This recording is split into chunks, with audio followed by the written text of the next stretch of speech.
Okay, I'm going to get started then. So as Stefan said, we're from the Manchester Metropolitan University in the UK, and we're also co-directors of the Manchester Game Studies Network, although we're looking for a new, more exciting name, so if anyone's got any suggestions, we're willing to hear them. The paper we're giving today presents a research project that investigates eco-board games with young people as co-researchers. So it's being run by the Manchester Game Studies Network, and it's being supported by Gaming Lab, which is an arm of Asmodee, the games company, and the Lieberland Foundation. We're examining how board games can support young people's understanding of and action on the climate crisis. The project contends that the climate crisis is a social problem and an imaginative challenge, especially for young people whose futures are most affected by it. So our work includes a consideration of board games as a tool for climate education, but also as a means for young people to communicate their ideas about social transformation in the future.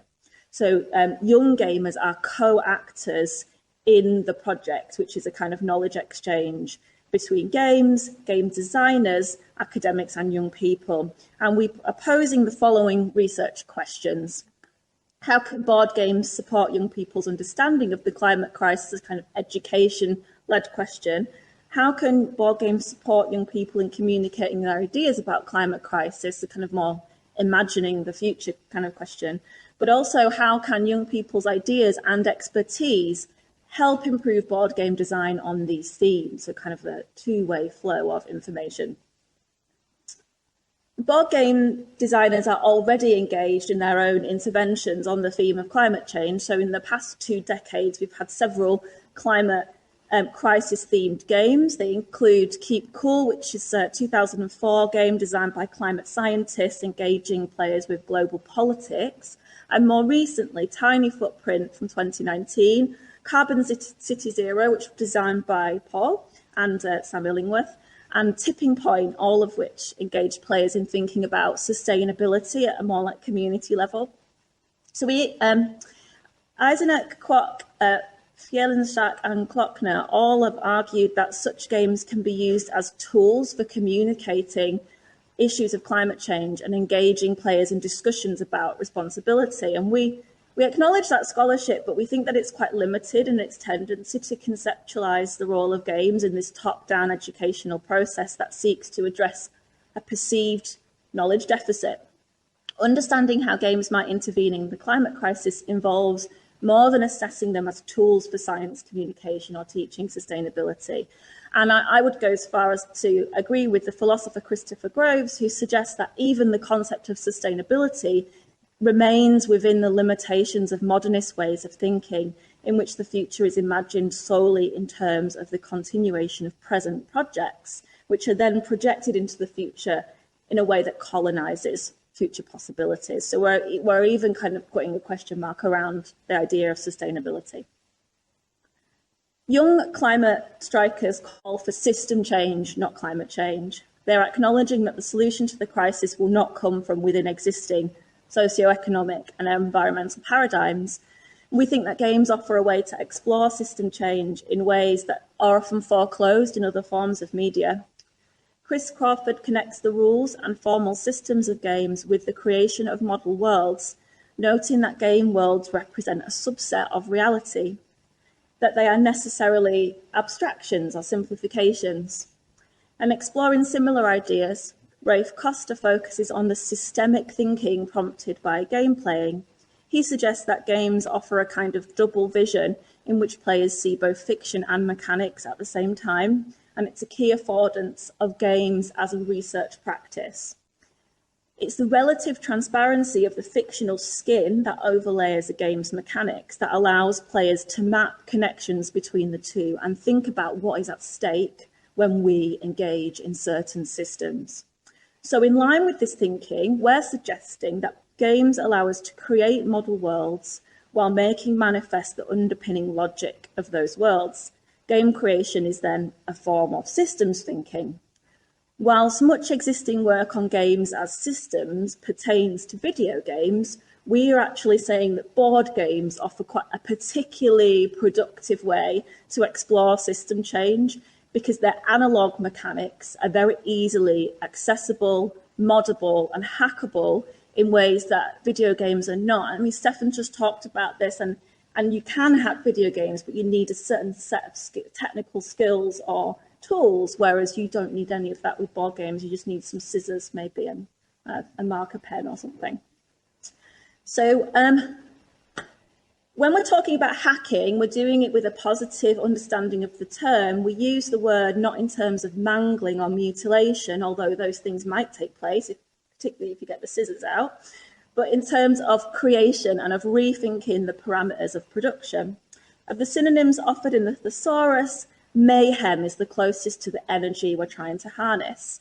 As Mackenzie Walk puts it in a hacker manifesto, whatever code we hack, be it programming language, poetic language, maths or music, curves or colouring, we're the abstractors of new worlds. Seen in this way as a source of mayhem, hacking, modding or wrongly playing games offers a counter to Roland Barthes' rather depressing claim that toys are usually based on imitation. They produce children who are users, not creators. As game designer Matteo Menapace puts it, a hacker practices creativity as hacking the new from the old. Hacking also draws out fundamental affordances of games versus other media. Games are not consumable products, although they're often presented to us as if they were. As Paul Booth remarks, the pieces, the cards, the boards, the dice, the rules, they all exist in a box, but without the interactive element of the player, the game is only half complete. In their exhortation for players to disrupt the consumer logic of games, Anna Anthropy argues that the rules themselves are not the game, the interaction is. And though these claims quite simply just mean we need to play games in order to complete them, we think this also suggests the possibility of anarchic forms of play that question the relationship between games as a product and a player as a consumer. Anarchic play complements existing YPARS, it's youth participatory action research methods that aim at democratising research and that want to enable young people to shape the outcomes of research.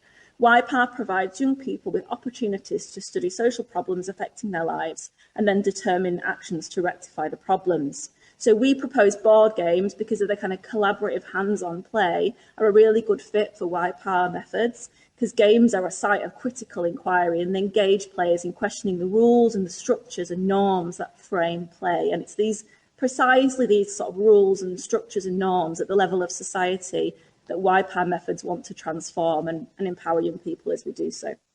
So hacking games with young people also refuses a kind of research model that would say young people are our research subjects, where they're not our research subjects, they're our co-researchers. So I'm going to hand over to Paul to give you some of the detail of what we're going to be doing. Are you going to click?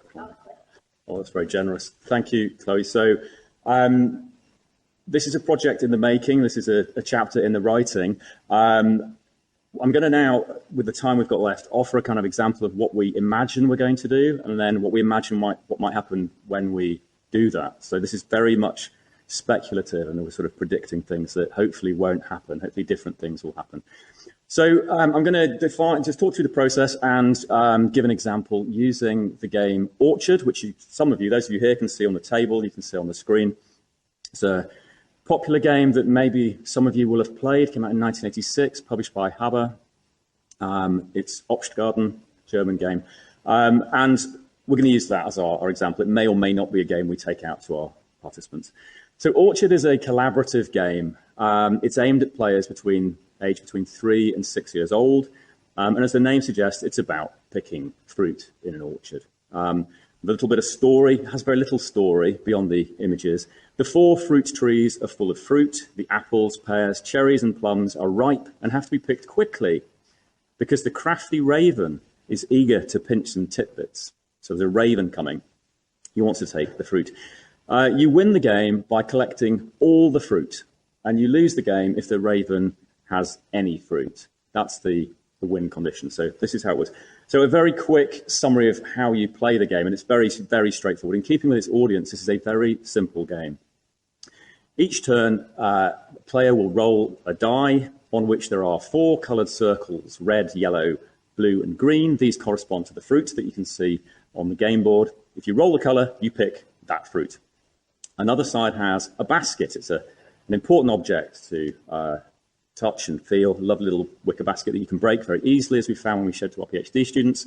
And if you roll the basket, you're allowed to choose any fruit from the trees. This is the only choice, unless you start playing not properly, players will get to make while playing Orchard. It's not really much of a choice because the optimal strategy is clearly to pick a fruit from the tree with the most remaining fruits. So even young players will probably very quickly work out what to do when they roll that. So effectively, it just accelerates winning. There isn't really any choice. The exciting side shows a picture of a raven. If you roll the raven, you place 1 of 9 pieces of the raven jigsaw on the centre of the board. If the raven arrives when you complete the jigsaw, you've lost the game. So it's a race between collecting the fruit and building a jigsaw. Very straightforward. So the game requires very little strategic thinking, if any, but it does provide young children with an opportunity to learn turn-taking, counting, colour recognition to improve their fine motor skills, and to practice in what's a very safe and non-competitive space, winning and losing. Effectively, this is a sort of single player, well, it's a solitaire game, but you can play with multiple players. So we're going to ask our participants to do 2 things, at least this is what we imagine we'll ask them to do. Maybe you'll have more suggestions and better ideas.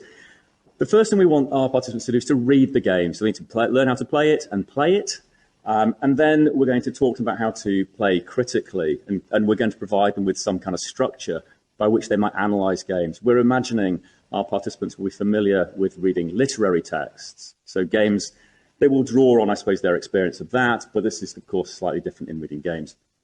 So we're working on a framework to provide them with. This is derived in part from ideas set out by Malcolm Ryan, Robin Dixon, and Esther McCallum Stewart in an essay called Narrative Machines, in which they read novels and stories from a game studies perspective. So we're reversing that trajectory and reading games from, reading games for their stories. And so we contend very much that games do tell stories. They tell them in terms of embedded narratives, in terms of emergent narratives. And we want to help our participants think through what this might mean. So how might they work out what those stories are? This is the kind of key question. So our framework is pretty straightforward and will hopefully develop over the next few months. We'd like participants to think about the characters game presents and the background the game presents. So what characters appear in the game? Who are the protagonists? Who are the antagonists? What position are players, or positions are players invited to adopt when they play these games? But we'd also like them to think about the background of the game and how that, what isn't a character? What elements of the game are sort of placed in the background and denied agency? And maybe they might think about ways in which they might change that when they come to the hacking phase. In thinking about characters, we'd like to think about the desires. What do the characters want? This is a kind of fairly obvious sort of gameplay idea. What actions? What can the characters do? And again, they might think about the background. What can the background do, if anything? Maybe it's defined by not being able to do anything. And what kind of conflicts does the game model? Again, if any, but it's certainly likely they'll find certain conflicts that might lead to winning and losing, so the outcomes. And what are the outcomes of the game? What may or may not happen? We'd like to think about, I'm going to flip the 2 that you can see on the slide, representation. So how does the presentation of the game, and if you look at Orchard, it's a very particularly presented kind of game. So how does the presentation of the game, its imagery, any narrative supplied, the components, these are beautiful wooden components for those of you who don't get the chance to touch them and who haven't seen it. You've got little tiny baskets, that's very important, to be able to sort of touch and feel these objects. And then the board is cardboard and flat and shiny. It wipes clean relatively well, as I know from experience, playing this with children. All of this will lead, we hope, to a sort of discussion of simulation. So what kind of systems does the game model? Knowing the answers or having some ideas generated by the first set will lead us to be able to sort of think, what is this game actually telling us? What kind of story is it offering? We're also concerned or interested to sort of think through the ideas of what representation might mean and to talk that through with our participants, that we don't want to see, or I certainly don't see representation as being neutral or passive and reflecting a reality that pre-exists a representation. So we're looking at representation and different representations as being part and parcel of the way the world is constructed and reconstructed. And this informs the hacking and is one of the motivations, I think, for thinking, well, what can we do with this product that we've been given? Do we want to accept that representation? Do we want to think through what it's doing? And do we want it to do something different? So that's our model. I don't think I need the next slide, Lex. I don't think there is a slide for the next thing. We then try to work out, and we played this with a PhD student, what kind of things people might come up with in responses. This is me speculating and probably doing a poor job of projecting myself into the mind of a 16-year-old playing Orchard. So in terms of character, the key characters are the humans collecting fruit, the harvesters, and they get these little baskets which suggest they're humans collecting fruit, if nothing else. There's an absence in this game of any in-game avatar. There is no piece representing the player, so what you become the avatar. It's a very bodily experience. As a human being, you can pick up the little fruit, and maybe you're a small person, if you're 3, you can put it in a little basket and interact in that way. So the connection of the human body with the identity of the harvester is pretty manifest when you play. The antagonist is the crafty raven, who I now know is called Theo, and you can see that a puppet has been produced of Theo that we tried to get here in time, but he didn't make it. Otherwise, I'd be delivering this in the form of a puppetry show. But he's called Theo. He's not named in this particular game, but it's clearly a popular character. The backdrop of the game, so the non-character at this point, I suppose, is the orchard. It is a flat representation of an orchard with 4 trees. And that contrasts sharply with the three-dimensional components that engage the human. So the orchard does very little. You can't see them there probably, but there are tiny pictures of a couple of flowers and a couple of pollinators on there. It's not a terrible representation of the orchard. So we've got this backdrop. The desire is very significant in this. Humans desire to collect all the fruit, and the raven desires to eat some of the fruit. These are clearly incompatible, which gives us a conflict. There is a clear setup of conflict here, which gives us the outcomes. The players win if everything's harvested. The players lose if the raven arrives. A flip side, that might be the raven loses if all the fruit's harvested. Maybe he dies. That's not specified in this children's game. So this is direct conflict. As a simulation, so working with these different thoughts about the game, we're imagining. We might then talk about what kind of simulation does this offer. It's a very simple model of the world. It models the notion that the longer fruit is left on trees, the more likely it is to be eaten by birds. Harvesting is a race against time. This model gives no attention to the specific ecologies of orchards. There's no concern with the likelihood of 4 different species of tree fruiting simultaneously. There's no reference to threats to orchards, or apart from the raven, or the importance of suitable cultivars to ensure pollination. And human society is kind of fascinating in this one. This does fit with Roland Barthes' idea about games preparing young people for adult life. Human society is one of cooperation and shared labour. It's also unskilled and repetitive. If you're an adult, at least, you'll realise that quite quickly.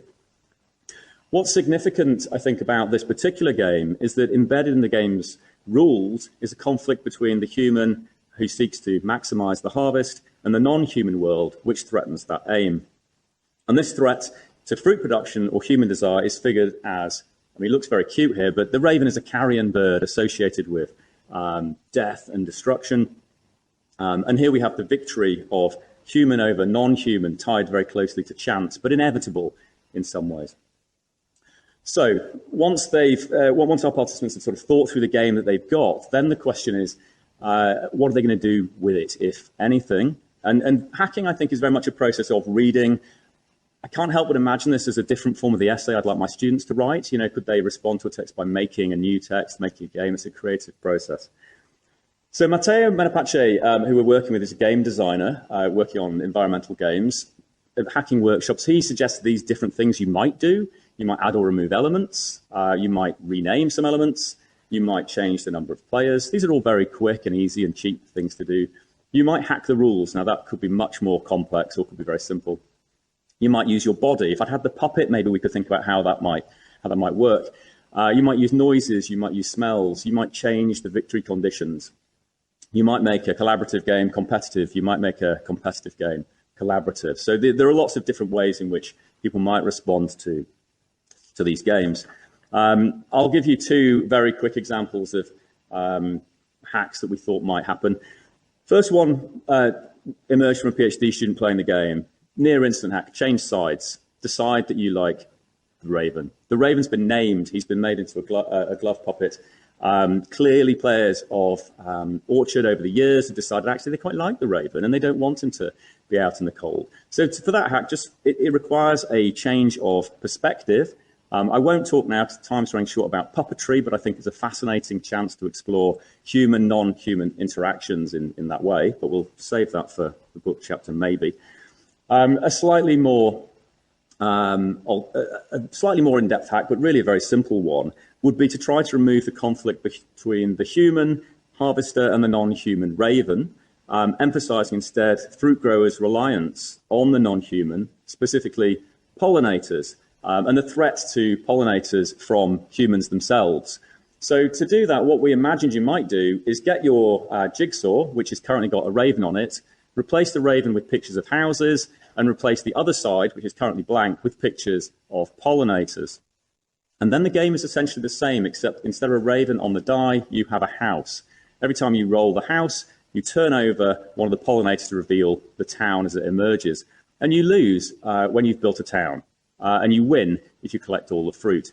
It's a very clumsy exploration of how orchards work and how pollinators work, but at least it might start us thinking about how those different things work. So that hack is very much what I suppose you might call a reskinning of the game. It doesn't change the underlying rules. It's just the sort of narrative and visual elements. But it leaves a slightly different story that we think may or may not work for our participants. I'll let Chloe take my dice. Take your basket away. Go and collect some fruit. It's a very simple hack that Paul's just taken us through there. And I guess you'd call it a reskin, as Paul has said, as opposed to a thorough systems change hack. But we did introduce new agents into the field of action. And in so doing, we're asking different questions about human interactions and woodland ecosystems. A more anarchic system hack might produce very different kinds of interactions and collaborations between the different actors in the game, and so tell a very different story. The first thing to recognise about hacking a game is that whatever emerges will also tell stories and also reflect particular ideas. So the process isn't one of correcting an incorrect narrative, although it might do that if the game is particularly bad science, for example. But it's more about recognising the ways in which narratives work, critiquing the basis of the simulations we live within and play with, and recognising the potential to change narratives in new directions.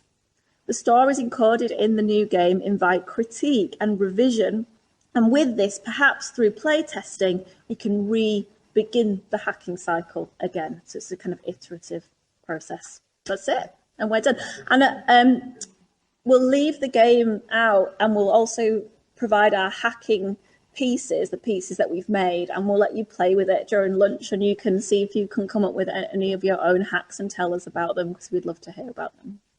Thank you.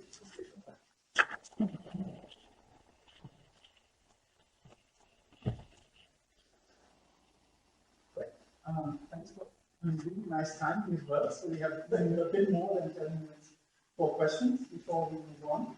We asked some key questions to leave of that. I wonder if I should maybe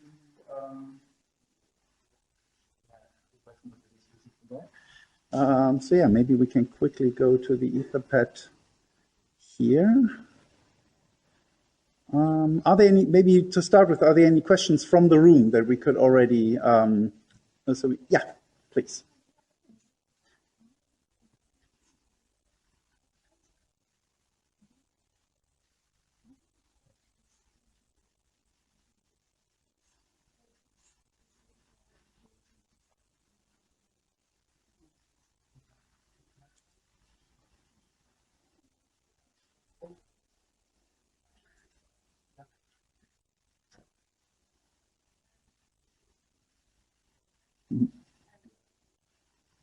Yes.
Yes.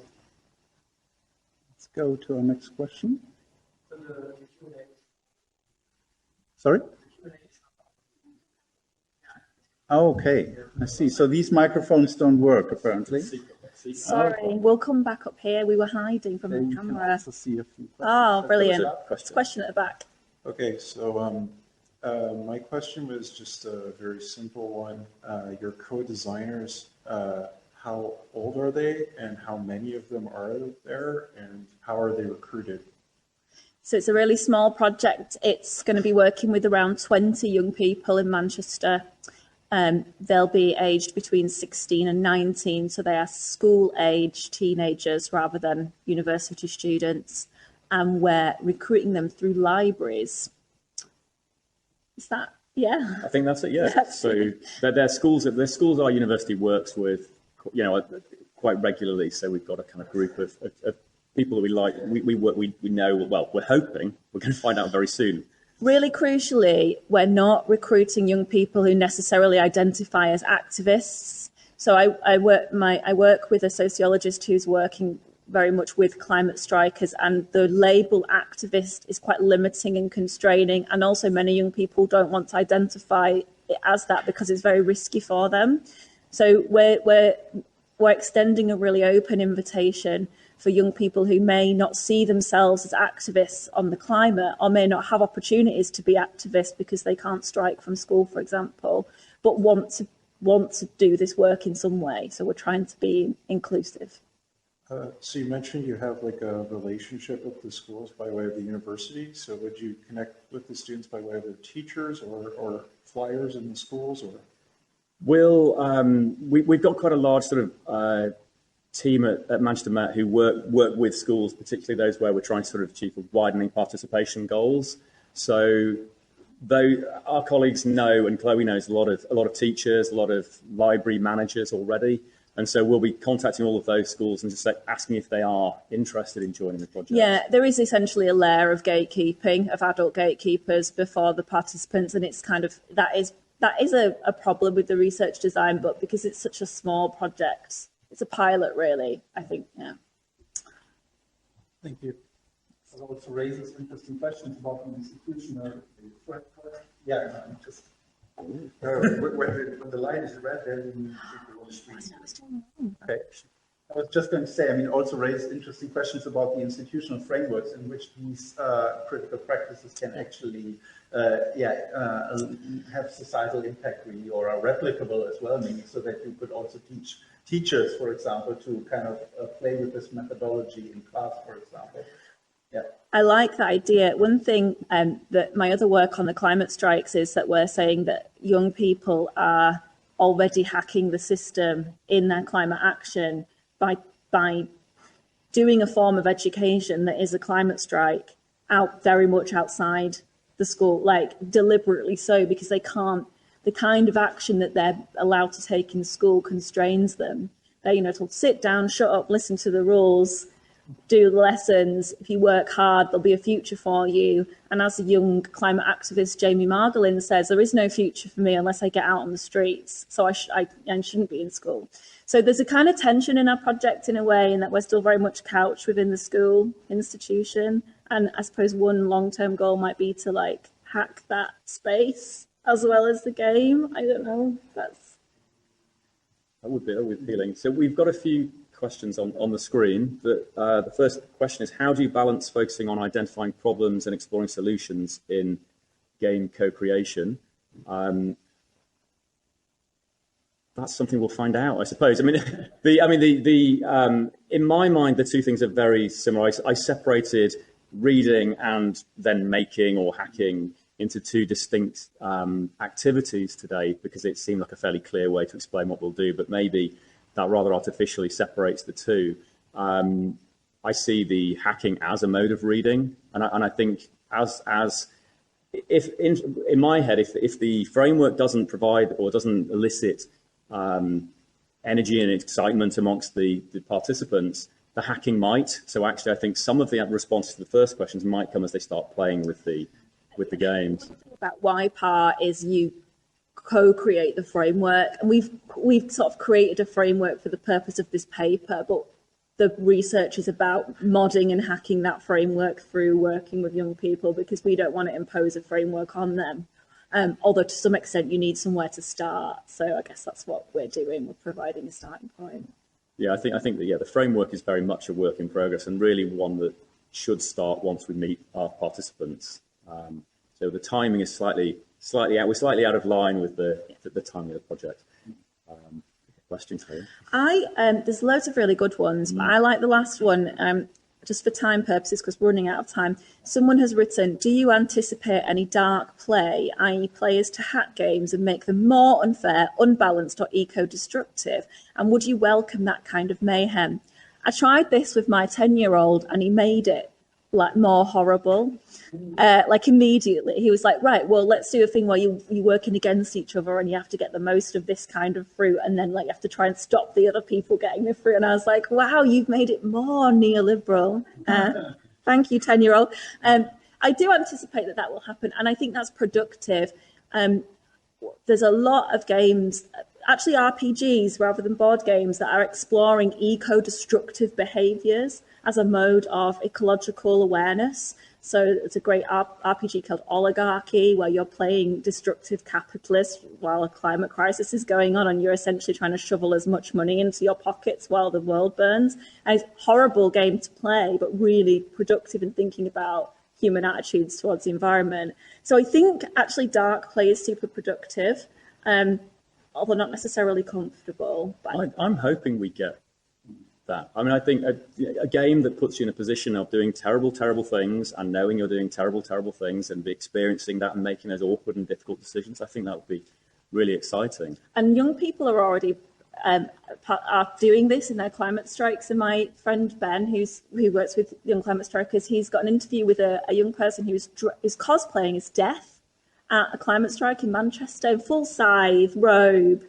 standing in the street of Manchester, and answered Ben's participant questionnaire in character as death.